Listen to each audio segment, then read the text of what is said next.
I personally want to say congratulations, and I'm super excited for you stepping into the role as the board chair. Get started by telling us a little bit about yourself.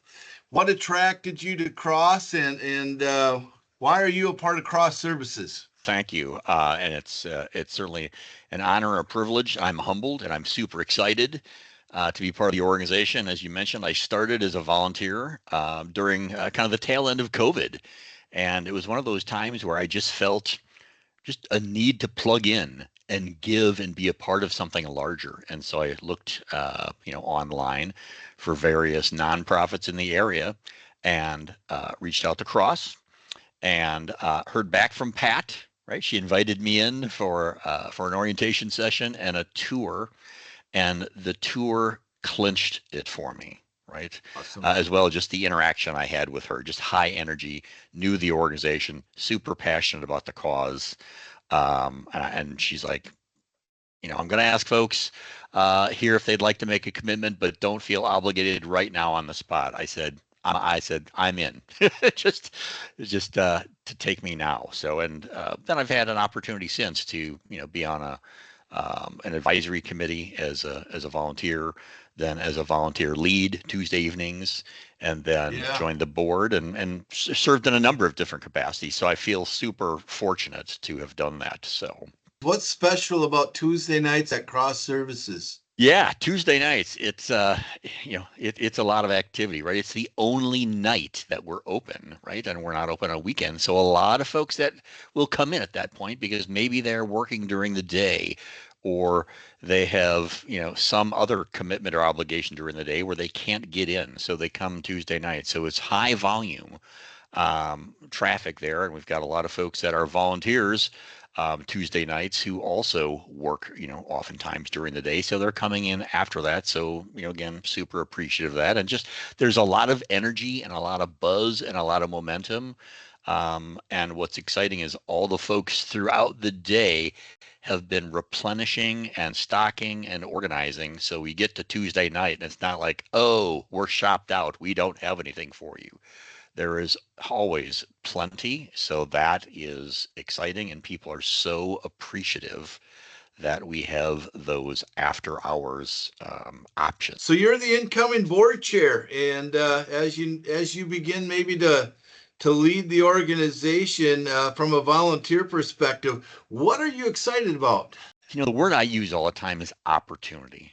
And I just think we have so much opportunity as this organization, right? Just that greenfield space, I call it, whether it's, serving new parts of the population, potentially offering new programming in our service portfolio, partnering with new churches or business or civic groups or individual donors or whoever. There is so much that already exists, but there's so much more yet to be had. We have amazing staff and amazing volunteers, a very active donor base, and now we've got a very active and enlarged board, right? Where I think it's the largest board we've had in some time, and approximately half of the board members on this new board, starting in April, are new to the board, right? They're brand new, so they've got high energy. They are convicted and passionate about what our mission and vision are, and they've got all sorts of ideas and interests and are just ready to get in and roll up their sleeves. They know it's a working board and they want to get down to it. Yeah, you've done a great job of getting the new board members excited and identifying roles that really are going to set up us to be successful. As a nonprofit, you and I both know being fiscally responsible is extremely important. What are some of the biggest wins that you would describe for CROSS Services in this past year? Given the challenges that we've seen in the current landscape, right, particularly from a federal standpoint and money being clamped down on there, at the same time, seeing our foot traffic go up 25 to 30% year over year. So when nonprofits are working with that shoestring budget to begin with, we're stretching it even further than that, right? Yeah. And so it's just amazing work that's being done day in and day out. You commented a little bit about seeing that increase of 25%. The times have gotten a little bit tougher economically for a lot of people. In fact, starting an hour to an hour and a half before we open our doors, lines start forming outside. And it just really talks to about the growth you were saying, 25%. My question to you, Jeff, is, from your perspective and being a board member, how do you think CROSS has done in responding to the growing demand of this 25% of new people coming in, needing access food as they navigate poverty or deal with a crisis? I think CROSS has done an amazing job with this. Again, we have not grown staff, right? So we're trying to do more with the same, which basically translates as less, right? You think about it from a proportional standpoint. How do we source more food? How do we have additional fundraising and sponsorship campaigns to increase, the influx of money?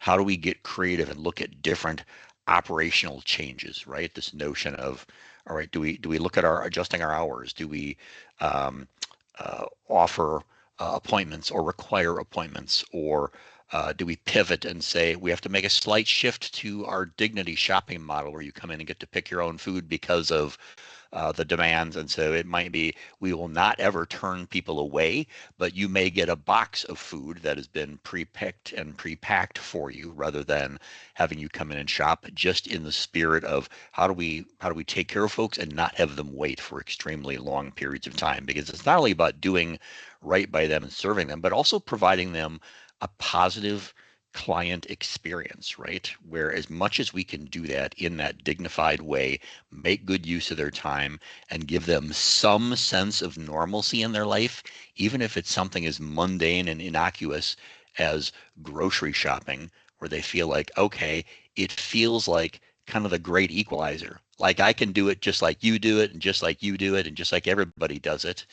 And that gives them some a sense of normalcy or some sense of control, where maybe other parts of their life are in crisis or chaos or transition. You talked a little bit about a small staff team, and we've had to turn to the community for support. And I know you get really excited about hearing about the volunteers. Maybe you can just share a little bit about maybe the numbers of people that volunteer here that make an impact on the families we serve. Yeah, for sure. I mean, it is an amazing compliment to the staff, right? Again, I talked about, we've got a small staff who work very, very hard all day and into the evenings, right?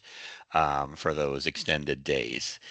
We've got a working board. The volunteers are a huge component of the workforce, right? Where we've got multiple hundreds of people, some that come in multiple times a week, some that are there for multiple hours, right?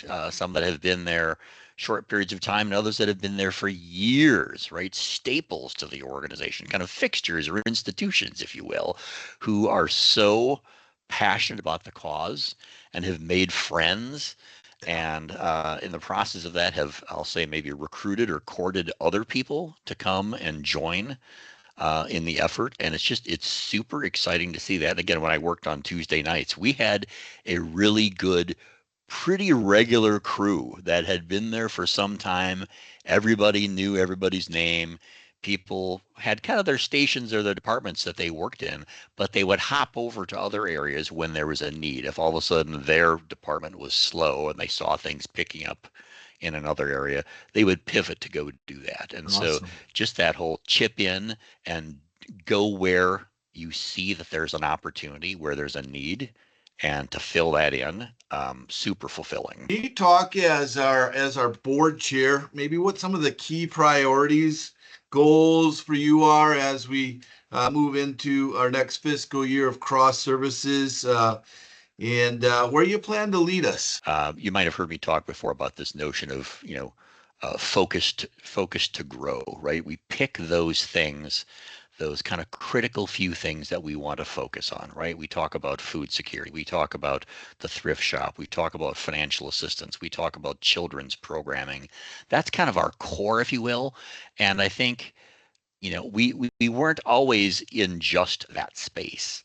And so refocusing, rationalizing our priority to say those are our core competencies. Those are sort of the most critical elements. If I think about like Maslow's hierarchy of needs, Yeah. right? Providing the most basic needs for individuals. Let's focus there, get really, really good at that, scale at that, and then we can potentially earn the right either to get into other space or maybe forge strategic partnerships with other folks who already do things that are adjacent to what we do or complementary to what we do, and we can capitalize on their strength. There will always be people that need organizations like CROSS. So if we can help get people to a better place, right, sort of from support to stability to self-sufficiency. How do we do it? Again, we talked about the programming. I think we have a lot of opportunity and great work has already been done, I would say, particularly in the course of the last, say, 6 to 9 months around getting out, promoting and marketing CROSS, who we are, what we do, building those relationships in the community, forging those partnerships, getting folks wanting to engage with us, whether it's as a volunteer or a donor or a sponsor or what have you. Folks don't know us. So it's almost like we're a 48-year-old startup, right? Where people, they haven't yet figured out who we are. But once they do, they're super interested and they're hooked. I'm excited to partner up, and I know we've got big things coming in 25 here, 25, 26. So great. Are there any new initiative programs that when you walk in the door or you sit on your couch at night, you go, "Wow, I'm just really excited about this, and the world needs to know." Yeah, I mean, you and I talk and text and email all the time, and we've got this constant exchange of ideas, right? And I love having you as a thought partner on that. It's just absolutely fantastic and exciting. And I think about the organization and all the potential a lot. One of the things that is a more recent development that I'm super excited about is the sponsorship program, right? Because I think that was something that just didn't exist for a long time. And I know Amy and others are playing a major role in shaping that, in executing that. And that just feels like such a great opportunity that's so natural, but was just absolutely missing for the longest time. And again, it goes back to forging those partnerships, right? And how do you make it where it's mutually beneficial, right? It's not just CROSS showing up somewhere and going, "Hi, we could use some money and we're doing good work. So will you write us a check?" Where it's unidirectional. That's not going to fly, right? It's got to be something else. What's the hook? How does it go both ways? I think that's really important. And I think it's spending a lot of time cultivating those deep relationships. I know you talk a lot, and I love this notion of um, casual, connected, committed. I love that notion, right? And I think we've had a lot of that, kind of that casual, and then there's now we're getting really into that connected space. But how do we get to the committed space? Whether that is somebody saying, "I'm going to come in and I'm going to volunteer every Monday and Friday from 9 to noon," or I'm a donor and I'm going to commit to write you a check or send you something on Venmo or a QR code payment or something every month, right? Stay true to our core, right? Mature that, scale that, get it really well established, masterful, where other folks, other organizations look to us to say, "You're kind of the gold standard as far as an organization addressing food insecurity," right? Yeah. How do we be like you, right? We emulate to be like, as good as CROSS services, and then figure out where do we go from there, and then let's enlist others to complement or supplement what we're doing. I'm excited for the future. I'm excited for you to be our board chair.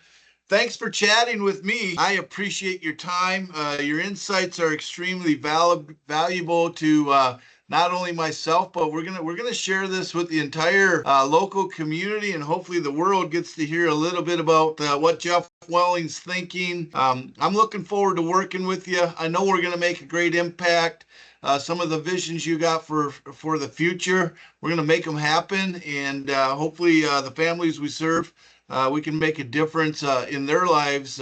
When kids are full, when we feed their bellies, good things happen at school, and when kids get educated, we really make a difference. And really, what we're in is a crisis, and food security is a major issue around the world. I think just in this last year, over 1 million people from the state of Minnesota visited food shelves. And I know with your leadership, we're going to have a great year. And so thanks again for taking the time to visit with me and chat. And I loved hearing some of your insights, and I wish you a great rest of the month here. Thank you, Jeff. Great. Thank you, Chad. Appreciate it. Yep.